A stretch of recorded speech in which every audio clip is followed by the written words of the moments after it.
શિલ્પા, આ છાપાવાળાની જગ્યાએ તું હોત તો સારું હતું. કેમ? હું છાપા નાખવા વાળી લાગુ છું? કોશિશ કરને વાલો કી હાર નહીં હોતી. સુનીલ, એટલે મારો કહેવાનો મતલબ એમ કે એને પણ તારી જેમ સમયનું પાબંદ હોવું જોઈતું હતું, તો મને ચા ને ખબર સાથે મળી રહે ને એમ. ગુડ મોર્નિંગ પપ્પા. Good morning mummy. Good morning બેટા. ભારતમાં રેપની સતત વધતી ઘટના અને આંકડાઓ ચોંકાવનારા છે. ભારતમાં 2023 એનસીઆરબી રિપોર્ટ અનુસાર 32,000 વધુ કેસ નોંધાયા હતા. આ ઉપરાંત રેપનો ભોગ બનેલી યુવતીની ઉંમર 18 થી 30 વર્ષ વચ્ચેની હોવાનું સામે આવ્યું છે. આ જ સમયે વધુ એક રેપ કેસ પણ સામે આવ્યો છે. શું પણ સવારમાં તમે આ ચાલુ કરીને બેઠા છો? નાવા ભેગા થાવ ચાલો. અરે હા, મારે પણ ઓફિસ માટે લેટ થઈ ગયું છે. તો મમ્મી હું પણ નીકળું. બાય, ધ્યાન રાખજે. હા બેટા, બાય. અરે સાંભળ, ટિફિન પૂરું કરીને આવજે.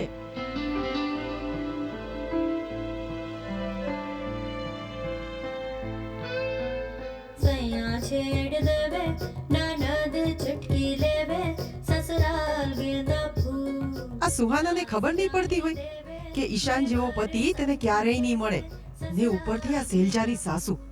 ખરેખર જેને મળ્યું છે ને એને કદર નથી, અને જેને કદર છે ને એને મળતું નથી.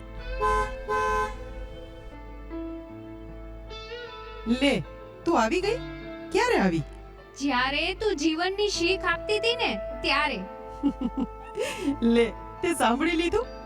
સારું, ચાલ કપડાં ચેન્જ કરી લે, હું નાસ્તો લઈને આવું છું તારા માટે. ક્યાં છે મારી સ્વીટહાર્ટ? કોઈ નાચીસને પાણી તો પાવ. એ હા, આલ્યો પાણી. બાય ધ વે, આજે દુષ્યંત આવશે. એને શહેરમાં થોડું કામ છે, તો થોડા દિવસ આપણી સાથે રહેશે. મારો દૂરનો સંબંધી છે. તો તમારાથી ફોન કરીને પહેલા નથી કહેવાતું? મેં રસોઈની તૈયારી ઓલરેડી કરી લીધી છે. સોરી યાર, કામમાં બિઝી હતો એટલે ફોન કરવાનો મોકો જ ના મળ્યો.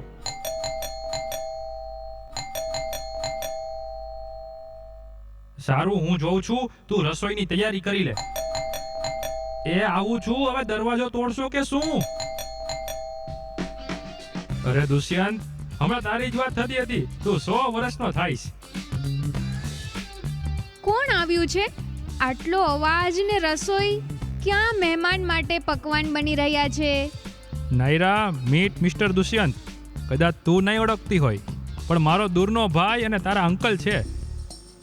હેલો અંકલ, કેમ છો? અરે સદા સુખી રહો બેટા. આ જનરેશનમાં પણ સંસ્કાર કાયમ છે હો. તે જોઈને આનંદ થયો. આખરે દીકરી કોની છે? અરે ઈ જેની હોય એની. શિલ્પા, શું બોલે છે? અરે પાણીની લાઈન, આ જોને સમજતા જ નથી. એ લાઈન જેની હોય એની. હા, તો એની જગ્યાએ કા અમારી બાજુમાં લાઈન નાખી દ્યો. અરે મારા સુનીલે 1 અઠવાડિયા પહેલા જ તમારે ત્યાં અરજી કરી હતી ને. અરે મારે કાંઈ નથી સાંભળવું. બહુ બોલ્યું તમે. મૂકો ફોન. અરે ભાભી, હવે ખાવાનું મળશે. ભૂખ લાગી છે કડકડતી. એ હા, હાલો હાલો હાલો. હાલો.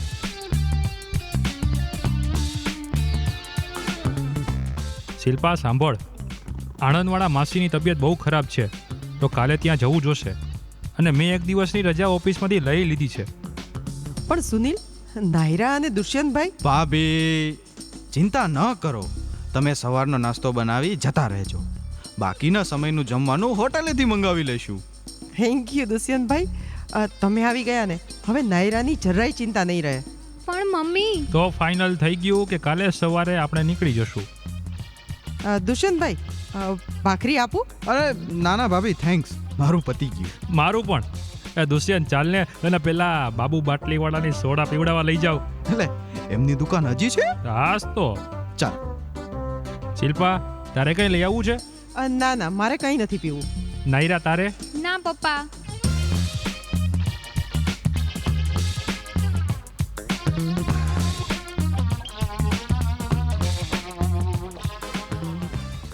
યાર, એક વાત કહેતા જ ભૂલી ગયો. આજે તારે સોફા ઉપર એડજસ્ટ કરવું જોશે. પરમ દિવસે ગેસ્ટ રૂમ સાફ કરાવી દઈશ, પછી ત્યાં શિફ્ટ થઈ જજે. સોરી યાર ફોર ધીસ ટ્રબલ. અરે કાંઈ વાંધો નહીં, ચાલશે. હા, તકીઓ અને ચાદર મોકલાવું છું હો.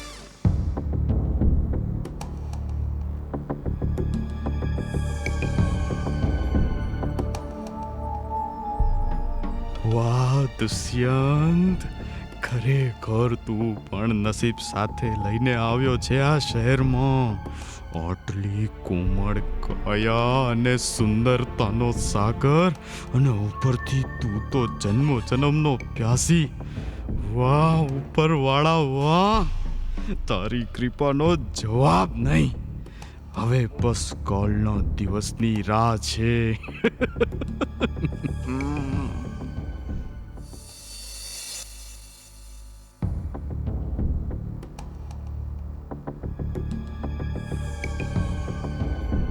અરે પાણી તો પી લે.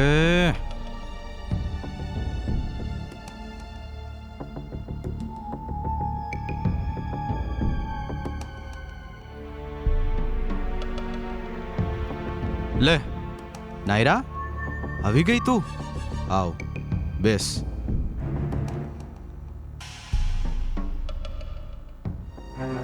આ છે તારા સંસ્કાર?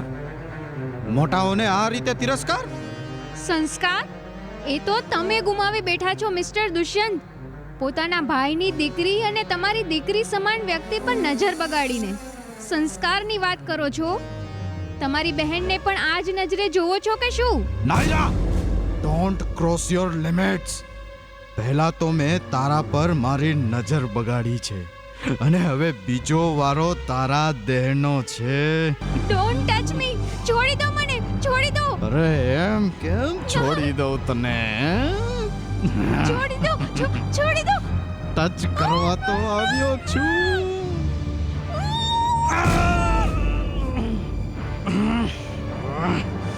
મીરા, આજે તને મારાથી કોઈ નહીં બચાવી શકે. ખોલ, ખોલ દરવાજો, કીધું ને મેં. બરબાદ કરી નાખીશ, ધ્યાન રાખજે. મીરા,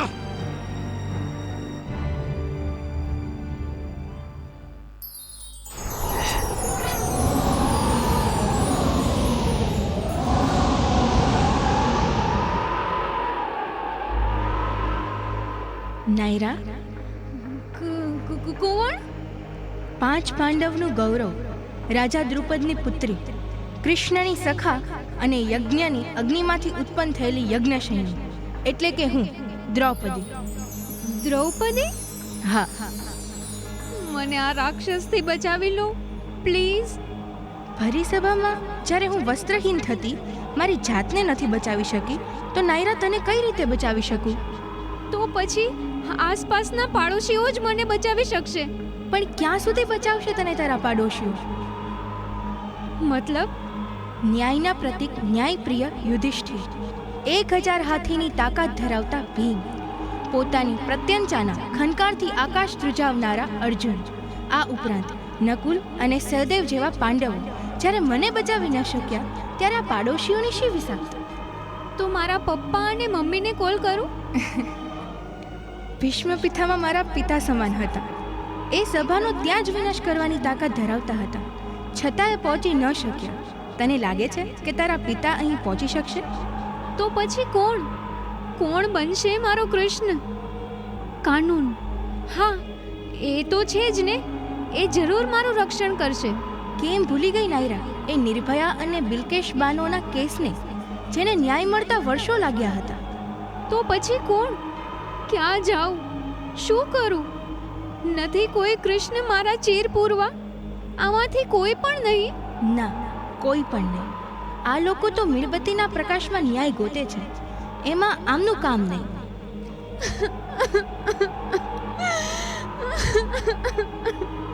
ના બેટા, રડવાની કે પડી ભાંગવાની જરૂર નથી. કળિયુગમાં કૃષ્ણ સ્વયં સારથી બનીને તારા એકના નહીં પણ તમામના હૃદયમાં રાજ કરે છે. ઉઠાવ, ઉઠાવી લે શસ્ત્ર અને એ દુશાસન રૂપી દુષ્યંતના એ તમામ અંગોને વિનાશ કર, જ્યાંથી આ હવસ જન્મ લે છે. પણ હું એકલી કઈ રીતે? હું તો નારી છું.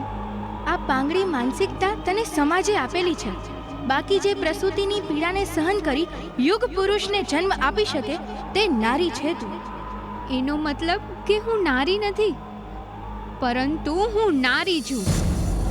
અને હા, શીખ રૂપી કૃષ્ણ એટલે કે હું, અને સારથી રૂપી કૃષ્ણ એટલે મારો સખા હંમેશા તારી સાથે રહેશે.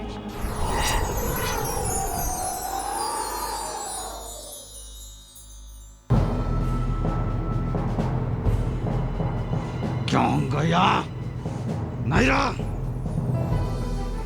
ઊભી રહે છે, ઊભી રહે, આવું જ છું.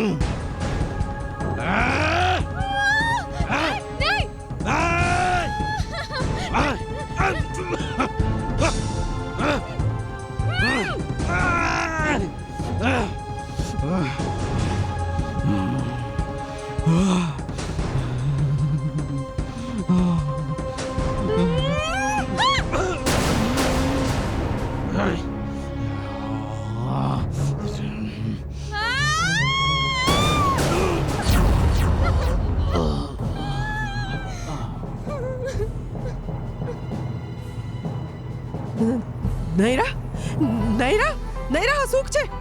આ શું કર્યું તે? નાયરા, આ તે શું કર્યું? ઓ નૈરા, નૈરા.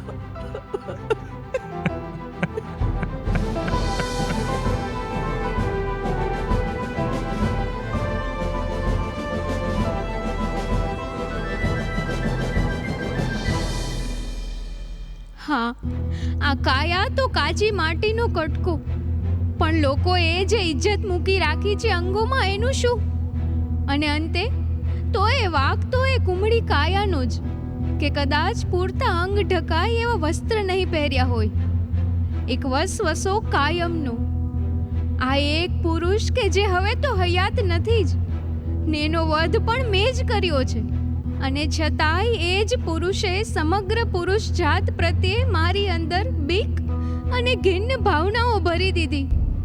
જાણે કોઈ બીમારી બાદ સાજા થઈ ગયા પછી પણ રહી જતી હોય કોઈ સાઈડ ઇફેક્ટની જેમ.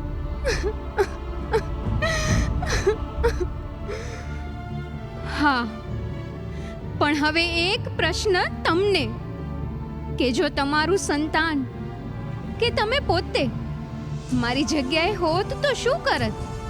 જેમ તમે તમારી દીકરીઓને જ સંસ્કાર આપવાની વાત કરો છો, તેમ જો દીકરાઓને પણ સંસ્કાર આપશો તો આવી પરિસ્થિતિ ઊભી જ નહીં થાય.